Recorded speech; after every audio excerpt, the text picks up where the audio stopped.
manifests their qualities is going to be different from the way another devotee manifests their qualities.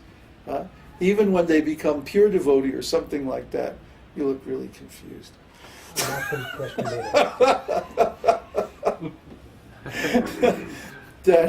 that each devotee is going to be an individual.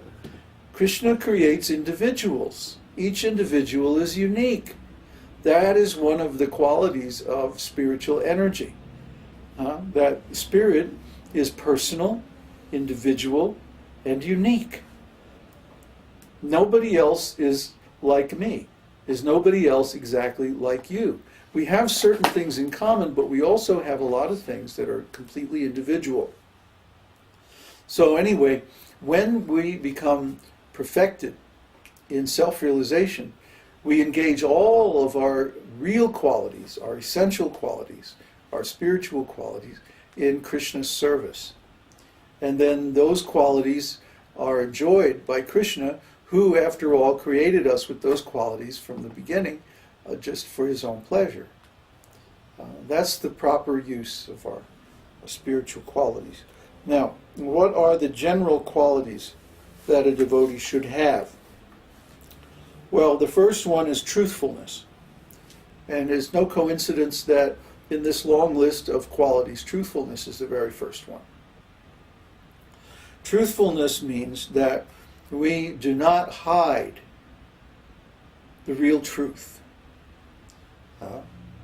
Was there ever a secret that didn't get revealed? Was there ever a lie that wasn't exposed? Was there ever a diplomatic dealing that was not exposed for what it really is in the long run? No. It doesn't exist.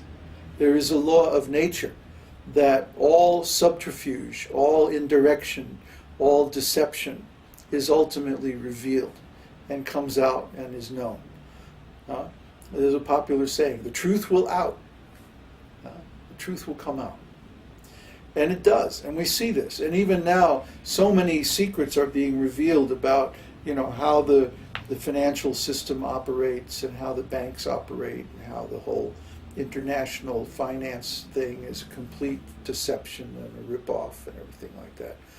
So gradually more and more of these secrets are going to come out. And it's going to be astonishing, I think, to many people how deep the rabbit hole goes and how much collusion there is between the banks and the governments and the corporations and, military and all these different things.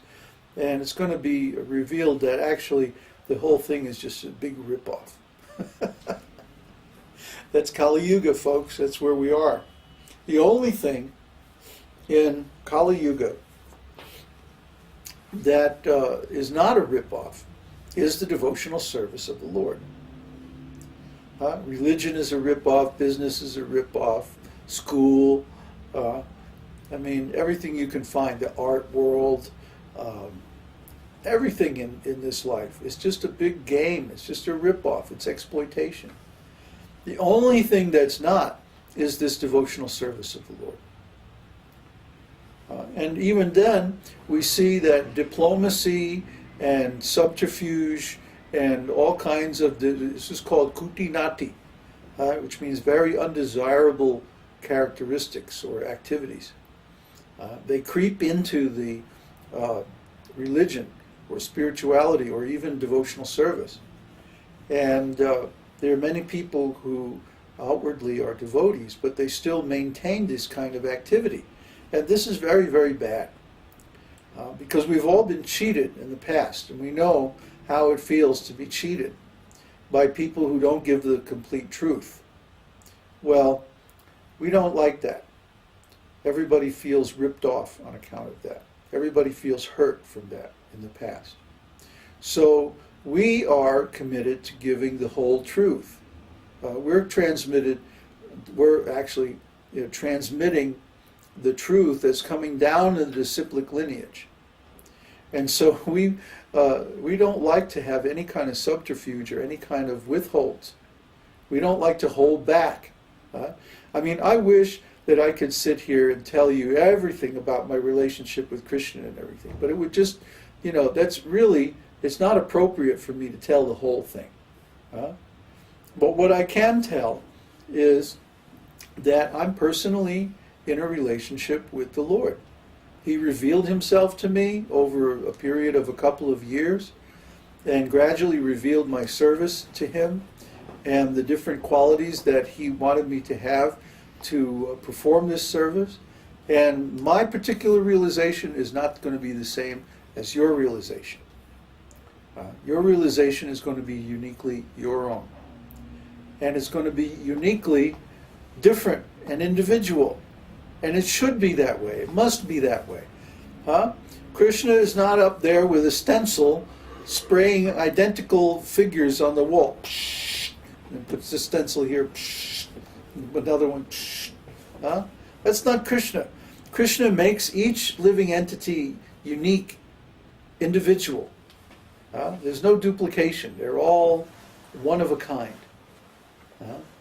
They say, there's a common saying that God made you and threw away the mold. Well, there never was a mold. Everyone is individually handcrafted. He doesn't work like that. So, but the things that we do have in common are the fact that we are individuals, we're conscious, we're living entities, and we're meant to love Kṛṣṇa. But we're meant to love Kṛṣṇa in an authentic way, not in a phony way, not in some rubber stamp way, but to discover our own unique way of loving Kṛṣṇa, which is based on these personal qualities that cannot be erased. They cannot be artificially tweaked until they resemble whatever the standard picture for a devotee is supposed to be. No, but we see that all great personalities have these qualities, beginning with truthfulness. And the next one is cleanliness. Cleanliness is very, very important. It's the second quality after truthfulness. See, you will know how advanced a person is by how clean they are, and how orderly and organized and how well maintained their dwelling place, their tools, their office, their files, all their stuff. This will give you an exact picture of how advanced this person is. Because a person who wants to put all their energy, or as much as energy as possible, into the devotional service of the Lord, does not want any other thing to interfere with that. So first of all, they're going to be organized so that they can do their work with a minimum of effort. Time and effort is irreplaceable.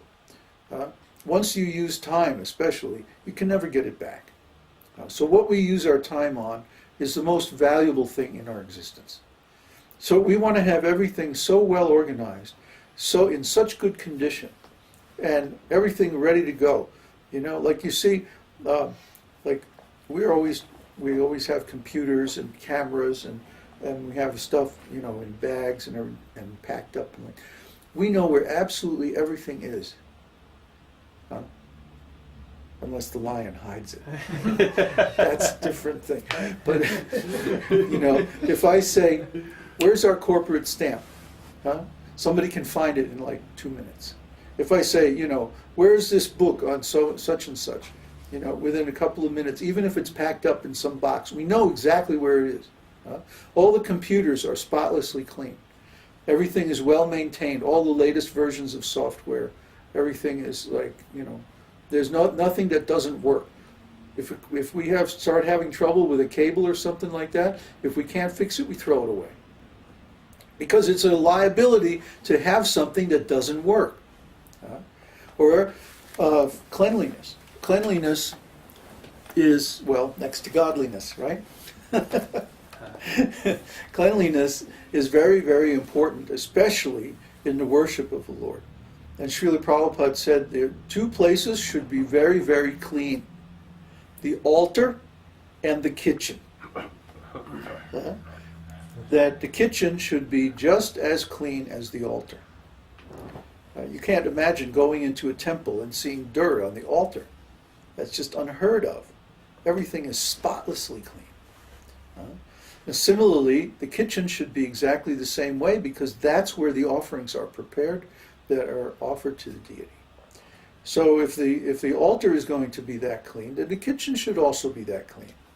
Otherwise, we're simply offering our collected ignorance, our, the ghosts of the sins of the past, and like that. It's just contamination. It's just Maya. So those two things should be always very, very clean. And of course, the devotee keeps his own body very clean also. He takes showers regularly, makes sure his hair is trimmed nicely, that the body is kept very, very clean, and that everything that he eats is also very pure and clean, and offered to the Lord with love and devotion. This is prasadam. So this prasadam and the other things that are offered to the deity